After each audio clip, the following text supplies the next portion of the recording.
How many countries are there in the world? According to the UN, there are 195 countries. So that's an easy question, right? Well, not exactly. There are more than 200 countries with at least partial recognition, meaning at least one UN member recognized their independence. So we have two answers. Also not quite. There are de facto states which are self-declared countries managing to keep their independence. So it's really not that easy to answer this question. But this has been the case for a very long time now. Throughout history there were multiple states which declared independence but were not recognized by others. Historical Hindsight and I will present you 10 states that declared independence but were not recognized or only partially recognized. Starting with Number 10. The Taiping Heavenly Kingdom. Let's kick this off with probably one of the most violent stories surrounding any of these unrecognized countries. The Taiping Heavenly Kingdom was the central nation in the Taiping Rebellion, a mid-19th century attempt to overthrow the Qing dynasty by Han Chuchuan. A sincere apology to all those whose language I am currently butchering. The history surrounding this nation is absolutely nuts. Chuchuan was a self-proclaimed Christian, which is pretty tame by itself, but he also claimed to be the second son of God and the younger brother of Jesus. Based out of southern China, with the capital in Tianjin, the Taiping Heavenly Kingdom boasted a sizable army with millions of followers. The goals of Chuchuan can be best described as a hope to reform the Chinese Empire and form a new dynasty that would support, essentially, communism light, with the suppression of private trade, socialization of land, and creating policies to enforce greater gender equality. In the end, with the help of British and French forces, the Qing dynasty put down the rebellion, but not before as many as 30 million people died, with some estimates being as high as 100 million. Either way, the Taiping Rebellion remains one of the bloodiest conflicts in human history. I'm not sure Jesus would be too happy about that. Number 9. The Rio Grande Republic. The next country is less deadly, yet still managed to cause 20,000 casualties in its succession war. The economy of the Brazilian province Rio Grande do Sul was focused internally, in contrast to the export economy of the empire. The Rio Grande Republic, or Piratini Republic, declared its independence from the Brazilian Empire in 1836. They desire freedom, the abolition of slavery, and democracy. The Declaration of Independence started the Ragamuffin War, which lasted 10 years. During the war, the Brazilian army had to be reformed to deal with the rebels, which were aided by Uruguay and Giuseppe Garibaldi, the Garibaldi who played an important role in uniting Italy.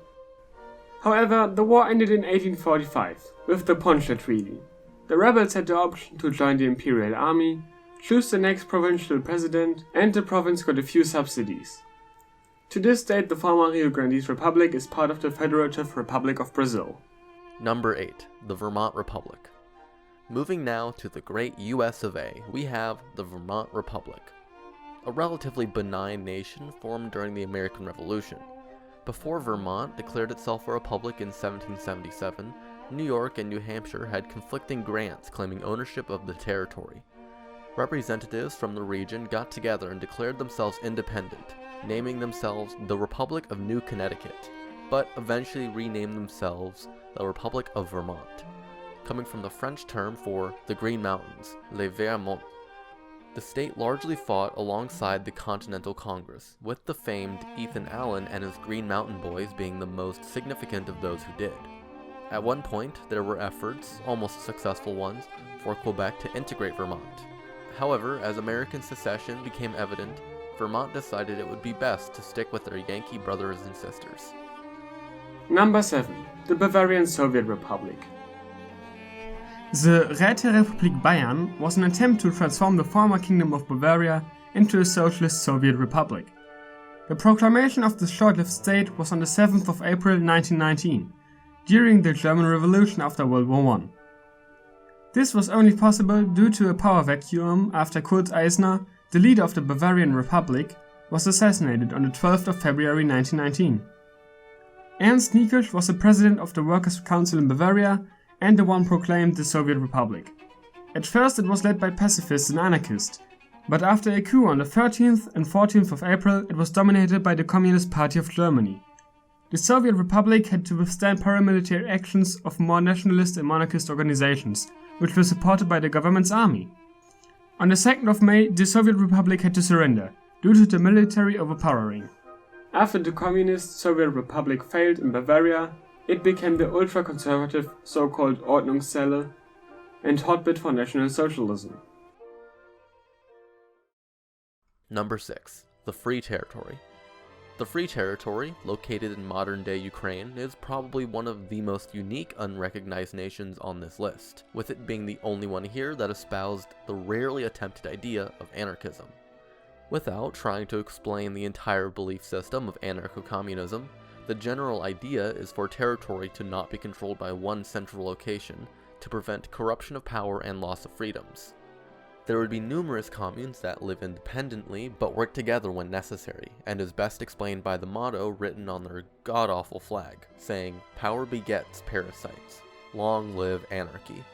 For example, these communes, known as Free Soviets, all worked independently from 1918 until 1921, under the protection of Nestor Makhano's Revolutionary Insurrectionary Army. The whole insurrection was a part of the Greater Ukrainian War of Independence and the complete mess following the fall of the Russian Tsar. The alliances were constantly shifting at these times, and as quickly as the Bolsheviks and Makhanovists had agreed on a peace treaty, the Bolsheviks turned around and executed numerous Makhanovist delegates and supporters. Eventually, with no friends to speak of, and the Bolshevik army growing more and more powerful, the Free Territory was absorbed by the Bolsheviks, and their anarchist dream was destroyed. Number 5. The Green Ukraine. The rather odd Green Ukraine, or also known as Zeleny Klyn, or Transcathy, I'm sorry for my pronunciation, is a historical name for the Russian Far East territory between the Amur River and the Pacific Ocean. During the Russian Revolution of 1917, the people wanted to establish a Ukrainian Republic of the Far East. But the Bolsheviks established the Far Eastern Republic first, on the 6th of April 1920. Many areas with an Ukrainian majority tried to succeed and establish the Green Ukraine, but it quickly proved to be a failure. The territory of the state would have been similar to the Far Eastern republics. They might have not joined the Russian SFSR, not voluntarily at least, and caused minor problems for Russia. On the other hand, Japan could have invaded them and made them a client state. Number 4. The California Republic. Having already talked about America once, let's talk about them again. This time, California. Most people know about the time that Texas was its own country, but you don't hear much about the time that California did the exact same thing. Just as Texas declared independence from Mexico in the mid-19th century as a part of the Mexican-American War, so too did the so-called Bear Flaggers in the Bear Flag Revolt in modern-day California. Let's not overstate the size of this revolt because it only consisted of, at most, a couple hundred people. However, it was significant as it created another headache for the Mexican army and was considered rather important for General John C. Fremont's expedition in the California region. Lasting round about a month from June to July of 1846 and led nominally by William B. Ide, the California Republic was small in size but still had a large impact on California today. Most notably the fact that the various bear flags created way back then gave the inspiration for one of the most recognizable US flags today. Number 3. Rhodesia. What? But Zimbabwe is a recognized state. You might say now, and yeah, you're right. But Rhodesia is not the same as Zimbabwe. Well, it's located on the same area, but neither Turkey nor Greece are the Byzantine Empire just because they own the territory. So what was the deal with Rhodesia? The British colony of Rhodesia declared its independence in 1965 under a government controlled by racist whites. The British responded with sanctions and the UN followed suit. Many rather bad things happened in the following years. Both the Soviets and China supported different paramilitary organizations, and the Rhodesian Bush War lasted until 1979. Then the leaders of the different factions came together and agreed on peace. Rhodesia became a British colony again, so the UK could oversee elections. Then, after an all-inclusive government was formed, Zimbabwe became independent on the 18th of April 1980. Number 2. The Paris Commune.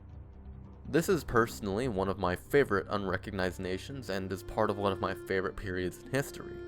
The Paris Commune came out of the absolute thrashing we call the Franco-Prussian War. To keep a very complex issue short, the Second French Empire was, in technical terms, obliterated by the Kingdom of Prussia. Paris took a huge brunt of this, being sieged for months by the Prussian army and primarily defended by the radicalized National Guard, and not traditional French troops. Peace was signed between Adolphe Thiers for the French government and Prussia, but the Parisians refused to accept the legitimacy of the new French government and declared an independent Paris Commune. There were disagreements over how the commune ought to be run, with some wanting an anarcho-communist state of independent cooperation, and others wanting a communist state with more centralized power to lead them through the revolution. Eventually, those who wanted central power won out, and they pushed on in the revolution. Their stand against the French Republic didn't go unnoticed, as many other cities attempted to follow in Paris's footsteps and create their own independent communes. Notable examples are Lyon and Marseille, with other cities also following suit. The fighting was short but brutal, with the Commune lasting from March of 1871 until May of 1871, after which the French army commenced the Bloody Week, where they, more or less, lined up every communard that they found against a wall and shot them.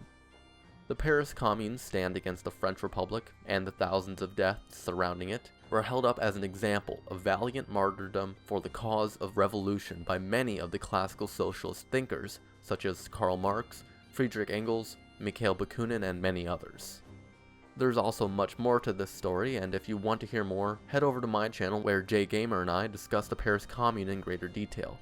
Before that though, let's finish up with number 1 on this list.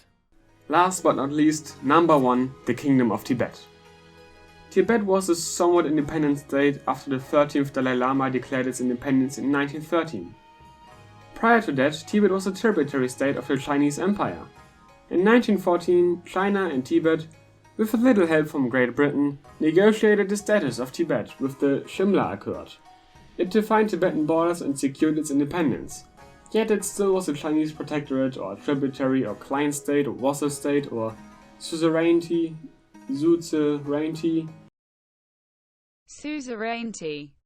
Oh yeah, and also the Chinese never ratified this accord, so it doesn't technically count? On the other hand, they had other problems. China, being China, had a civil war and disorder, and also Japan was knocking on their door. Only after World War II, against the will of basically everybody, Tibet signed a treaty which basically integrated it into China. After the Tibetan uprising, China removed the last bits of autonomy.